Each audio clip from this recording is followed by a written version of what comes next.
Hello and welcome. My name is Charlotte Ward and I'm a physiotherapist. Today I'll be talking about how to become more physically active. Taking regular exercise and following a balanced diet can have enormous benefits for your overall health now and in the future.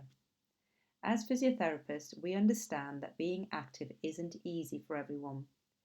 Many people have injuries or conditions that stop them from exercising easily. Others simply struggle to find the time, energy, or motivation.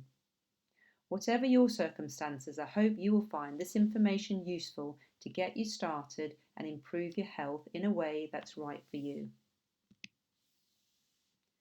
Due to health improvements, for example, advancements in cardiovascular disease and cancer treatments, the average life expectancy is now 80 years for men and 83 years for women. Many people are living well beyond the age of 80, but is it really living well? As we age, there's an increased risk of suffering from memory loss, dementia, heart disease, strokes, and cancers. As physiotherapists, we see many elderly patients with arthritic joints and patients with poor balance who can be at risk of a fractured hip following a fall. So we are living longer due to advancements in medicine, but do we have quality of life? You can be in control. 3 factors determining aging: genetics, environment, and lifestyle. The best way to manage your lifestyle is physical activity. So what do we mean by physical activity? Physical activity simply means movement of the body that uses energy.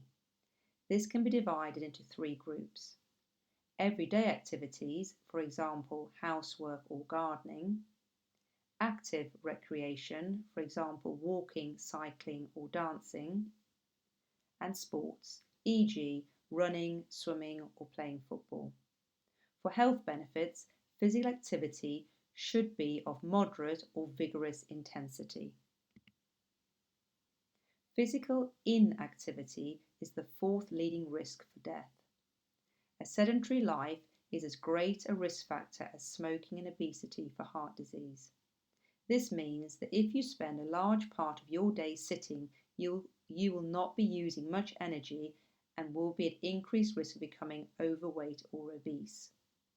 Obesity can lead to developing heart disease or diabetes. Unfortunately, even normal weight individuals who are inactive are at risk of developing disease. If your job does require you to sit for long periods of time, this negative effect on your health can be combated by doing 60 minutes of moderate intensity of physical activity a day. For example, you may choose to take a brisk walk at lunchtime, or if this is not possible, you could divide the time into short bursts of activity during the day. Where possible, walk up and down stairs or try using a standing desk for periods of time during the day. When watching TV, use the advert breaks as a reminder to get up and move around. Other ideas include standing at the bus stop or on the train instead of sitting. What happens if I exercise regularly? Here are some of the many benefits of exercise to your body. Exercise strengthens the lungs, allowing the lungs to be more efficient at moving air in and out of the body, meaning more oxygen is drawn into the body. Exercise reduces blood sugar levels. Exercise prevents sugar from accumulating in the blood by triggering muscles to take up more glucose from the bloodstream and use it for energy. This can reduce an individual's risk of developing diabetes. Exercise controls weight. When a person is sedentary, they tend to take in more calories than are needed. These unused calories accumulate as fat. Being overweight can put you at risk for heart disease and diabetes. Exercise regulates blood pressure. Exercise has been shown to reduce stress levels. As stress levels reduce, so does blood pressure and the risk of developing heart disease. Exercise strengthens the heart. The heart is a muscle, and like other muscles, its performance improves when it's regularly challenged by exercise. The heart responds to exercise by becoming stronger and more efficient. Strengthening the heart muscle can help to prevent heart disease. Regular exercise helps keep arteries and veins clear. Exercise reduces the amount of harmful cholesterol and fats in the blood. It increases the flexibility of the walls of blood vessels and helps to lower blood pressure. This can reduce a person's risk for heart attack and stroke. Exercise also improves energy levels. Regular exercise often makes people feel more energetic, allowing them to be more active and achieve more during the day. What does all this mean to me? Even if you only manage half the recommended amount of exercise, you will notice the benefits to your health and general well-being. So if you are currently not doing any exercise, just making a start and doing a little will make a difference. Exercise can halve your chance of developing some cancers. People who exercise regularly have lower incidences of cancer and improved quality of life. Weight loss or maintaining a healthy weight is important to reduce the load on joints, resulting in less pain and better mobility and independence. Exercise will build lean muscle mass, which increases your metabolism. Exercise strengthens bones. Just as muscles grow stronger when physically stressed, bones also respond by getting stronger. Increased bone density helps prevent osteoporosis, a condition in which bones lose density and become weakened. Your mental health. Regular exercise can reduce the risk of depression, dementia, and Alzheimer's. It can improve your self-esteem, sleep quality, and reduce levels of anxiety and fatigue. Exercise enhances emotional well-being. Most people report that they feel calm and have a sense of well-being after they exercise. Exercise stimulates the release of endorphins, which enhances feelings of well-being. Going for a walk with a family member or joining an exercise class with a friend can build strong relationships, a key factor to living longer. Exercise is the best medicine. How can you add it to your life? The guidelines recommend two options.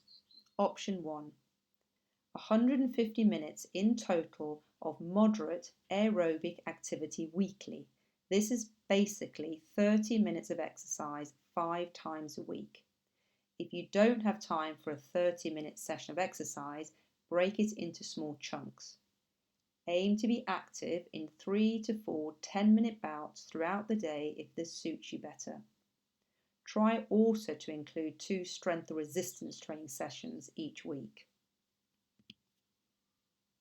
Option 2, 75 minutes of vigorous aerobic activity each week, and also try to add in 2 strength training sessions. Now, if you prefer, you can do a combination of moderate and vigorous exercises. What is moderate aerobic activity?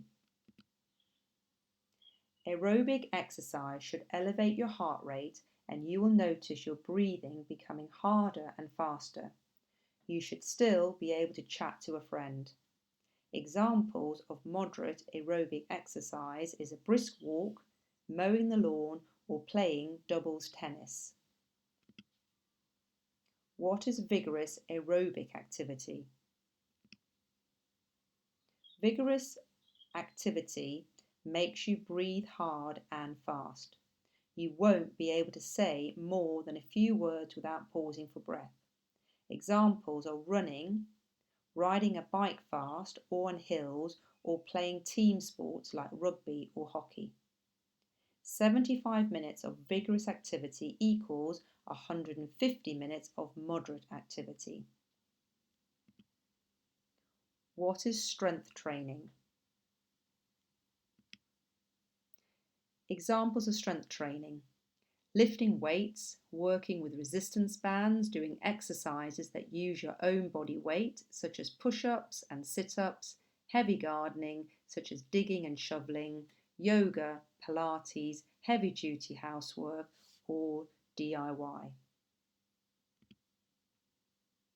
Are there risks with physical activity?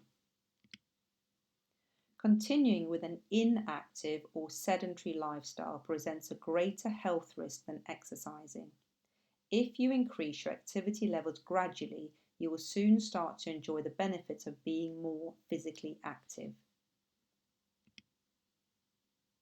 I hope you will feel motivated to either start or get back on track with your exercises. If you have any concerns or niggling injuries, please speak to your physiotherapist who will be happy to advise you. Thank you for listening, and I look forward to seeing you all again very soon.